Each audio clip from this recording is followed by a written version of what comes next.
विपक्ष का काम है मुद्दे उठाना, उठाइए सर। क्या फिर आप ये कहेंगे कि अगर कार्रवाई नहीं हो रही है, सदन नहीं चल पा रही है, विपक्ष जिम्मेदारी लेगा पैसे बर्बाद करने के लिए?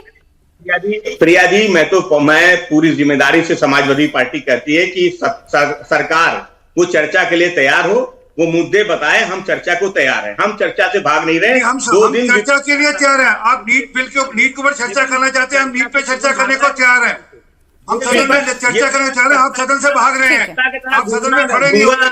गूंगा बहरा नहीं है ये, सत्ता की तरह गूंगा बहरा नहीं है, हमें दिखाई भी देता है, हमें सुनाई भी देता है, हम बोलना भी जानते हैं। ठीक है, अभिषेक तिवारी आप गूंगा बहरा मत समझिए। मुझे एक बात करिए, एक मिनट रुकिए, प्रिया मुझे एक बात करिए, जल्दी से सर 30 सेकंड में अपनी बात पूरी करें। इनसे पूछिए सदन में चर्चा कब करते हैं? 2024 के अंदर बिल आया था, इसी सारे को लेकर एक prevention of unfair means bill आया था 2024 का।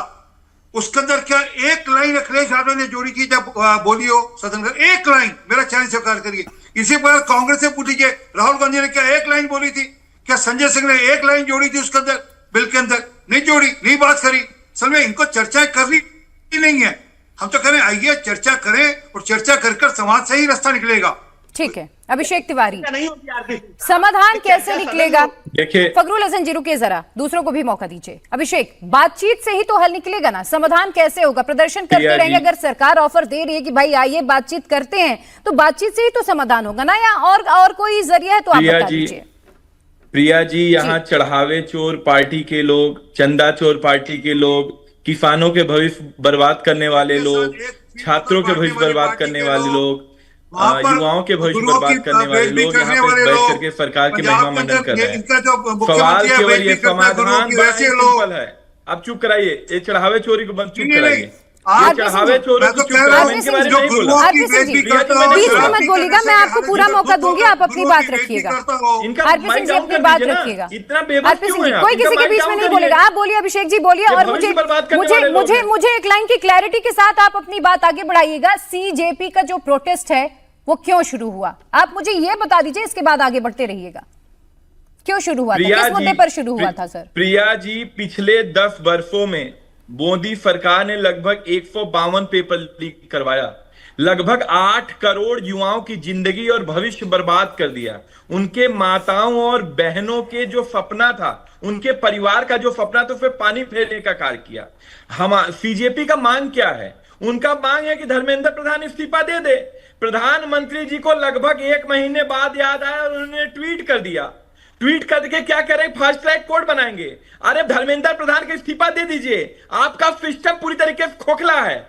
आपके सिस्टम में नकारा और निकम्मेपन लोग बैठते हैं। उस नकारा और निकम्मेपन का सरदार कोई है तो धर्मेंद्र प्रधान है। धर्मेंद्र प्रधान का इस्तीफा दिलवा दीजिए, सारे बच्चे अपने अपने घर चले जाएंगे।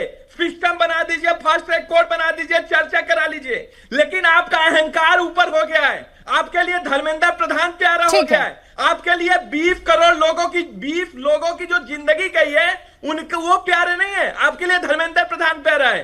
आज केवल युवाओं का मामला नहीं है, ये सरकार इतनी अहंकारी है कि इन्होंने चढ़ावा चोरी किया, चंदा चोरी किया, इन्होंने युवाओं का भविष्य बर्बाद किया, किसानों का भविष्य बर्बाद किया, और अब अगर इनसे इस्तीफा मांगा जा रहा है, इस्तीफा नहीं मांग रहे, इस्तीफा नहीं दे रहे। ठीक है हरप्रीत सिंह जी, 30 सेकंड में जवाब दीजिएगा सर, फिर मुझे दूसरे मेहमानों के पास भी जाना है, जहां एक मुद्दे का समाधान बहुत आसानी से निकल सकता था। ऐसा नहीं लगता कि सरकार भी तूल ही दे रही है इस मुद्दे को? अगर शिक्षा मंत्री हैं धर्मेंद्र प्रधान, तो फिर जवाबदेही तो तय होनी चाहिए ना सर? पहले तो मैं अभिषेक की बात का जवाब देता हूँ। फार्मेसी का पर्चा लीक हुआ, बच्चे वहां पर गए, वहां पर उनको लाठियों से पीटा गया।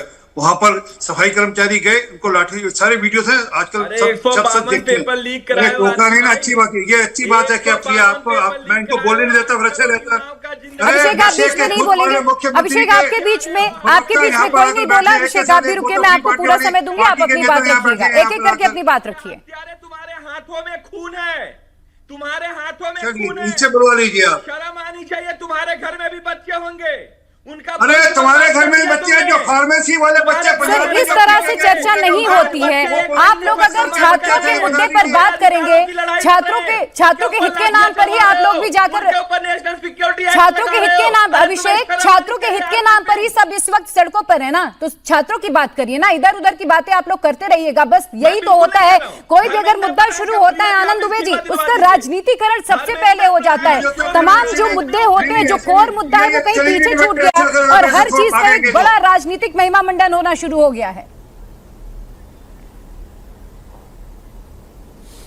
प्रिया जी नमस्ते, सभी को सादर प्रणाम।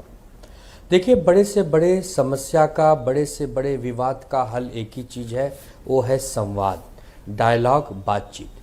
आप देखिए कि पिछले 30, 34, 35 दिन होने को आ गए, सरकार ने इस आंदोलन को बहुत ही लाइटली लिया, जबकि उन्हें ऐसा नहीं लेना था। आप थोड़ा सा फ्लैशबैक में अगर जाएंगी प्रिया जी, तो 5-6 महीने पहले जब यूजीसी में नए कानून ला रहे थे, सरकार में बैठे धर्मेंद्र प्रधान जी, तब भी एक बहुत बड़ा उग्र आंदोलन हो रहा था, प्रदर्शन हो रहा था और भारतीय जनता पार्टी के समर्थक भी कर रहे थे। ऐसा नहीं कि केवल विपक्ष करता है।